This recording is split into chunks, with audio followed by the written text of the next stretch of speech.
The night cracked open like a fault line the moment she said no one wanted to date her.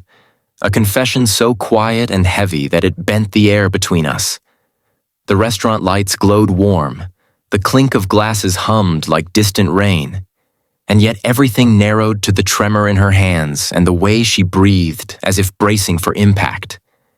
In that instant, the world felt poised on a single breath, and I knew that whatever came next would change both of us forever. If you believe in kindness, in second chances, in staying when it would be easier to walk away, take a moment right now to like, comment, share, and subscribe to the channel.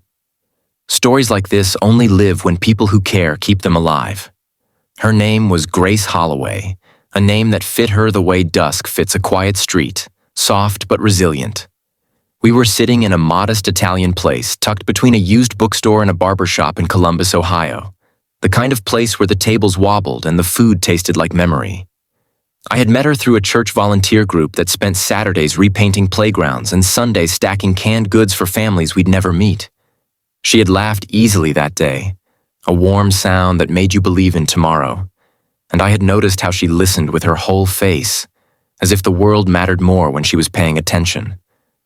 But tonight, there was a weight in her eyes that I hadn't seen before, something old and tired and sharp at the edges. I had come to dinner thinking this was a simple date, a chance to learn the small details that make a person real, like what they read when they can't sleep, or whether they fold their towels. Grace wore a simple dress and a careful smile, and for a while we talked about harmless things, the Midwest winters and the way the river looked at sunset, the strange comfort of hymns sung off-key. Yet beneath it all, there was a hesitation, a pause before every answer, like she was stepping around something fragile inside herself. The confession landed without drama, no raised voice or sudden tears. It was just a statement of fact in her mind, a truth she had carried long enough to stop arguing with. When she said no one wanted to date her, it wasn't a plea for reassurance. It was resignation. Then she lifted her shirt just enough to show the truth she believed disqualified her from being chosen.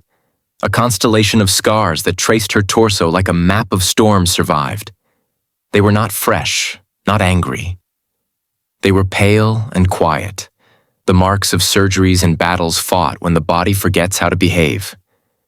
In that moment, she wasn't asking me to fix anything.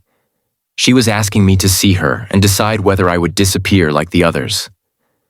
My heart did something strange then, a steadying instead of a panic. I saw more than scars. I saw years of hospital hallways and the bravery of waking up to needles and fluorescent lights. I saw a woman who had learned to laugh again after the body tried to steal her joy. I saw faith tested and rebuilt, not as a slogan but as a practice, day after day. And I felt a certainty settle into my bones, a simple truth that didn't need decoration. I wasn't going anywhere. Grace had grown up in Dayton, the middle child in a family that prayed before meals and argued about everything else. When she was 19, a diagnosis arrived like a thief, taking her plans and scattering them across sterile rooms. The treatment saved her life and marked it too, leaving scars that strangers stared at and former boyfriends avoided with excuses that sounded kind until they weren't. She learned how quickly affection can become conditional, how compliments can turn into silences, how people say they are ready for reality until reality asks for patience. I had my own history, though less dramatic, carved by disappointments that taught me to keep my expectations small. My parents had divorced when I was young, and I learned early how love can feel sturdy one day and disappear the next. I moved through relationships carefully, trying not to need too much, telling myself that independence was the same thing as strength. Meeting Grace unsettled that lie. She needed honesty, not heroics. Presence instead of promises. We didn't rush after that night. We walked, we talked. We prayed in quiet corners and laughed in grocery store aisles. We learned each other's rhythms, the way she needed rest after long days, and the way I retreated when overwhelmed. There were moments when her fear flared, when a careless comment from a stranger reopened an old wound, and she would pull away, bracing for abandonment. I learned that staying doesn't always look dramatic. Sometimes it looks like sitting on the edge of a bed, listening without trying to solve, holding space until the storm passes. The challenges were real and persistent. There were doctor's appointments that stole entire mornings and insurance calls that turned patience into a muscle you had to keep exercising.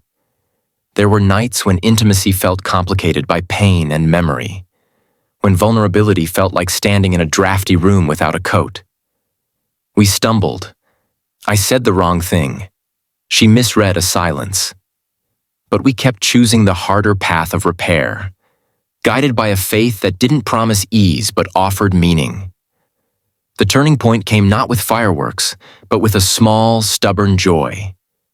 One spring afternoon in a park outside Cincinnati, we watched children chase bubbles while an elderly couple shared a bench, their hands intertwined like a habit. Grace leaned into me without thinking, and I felt the weight she carried ease just a little. She later told me that was the moment she realized she wasn't auditioning anymore. She was home. For my part, I realized that love had expanded my life instead of shrinking it. That commitment wasn't a cage, but a widening horizon. We married in a simple ceremony in a white chapel with creaky floors, surrounded by people who had seen us through the ordinary heroism of daily life. Grace wore a dress that made her smile without apology. When the pastor spoke about love that bears all things, believes all things, hopes all things, endures all things, it didn't sound abstract. It sounded like us learning, slowly and imperfectly, how to keep our hands open. Years later, the scars are still there, and so are new lines from laughter and worry and time. We have learned that healing is not the erasure of marks, but the integration of them into a story that continues. Grace volunteers now with young women navigating illness, offering the kind of presence she once needed. I coach a little league team and try to model steadiness for kids who are learning what trust looks like. Our life is not a montage of triumphs. It is a collection of ordinary days stitched together by choice. If this story touched your heart, if it reminded you that staying matters, please take a moment to engage with the video. Your likes, shares, and comments help stories like this reach the people who need them most. Before the ending, I have a special request for you. Please comment with a word or a prayer for someone who feels unchosen tonight. Let them know they are seen. In the end, love did not arrive as a cure or a guarantee. It arrived as a promise kept quietly, over and over, in kitchens and waiting rooms, and the sacred space between two people deciding to be brave together. Grace once believed no one wanted to date her. The truth, as it turned out, was simpler and far more powerful. She was worth staying for, and so was the life we built, scar by scar, day by day, in the wide, complicated grace of the United States we call home.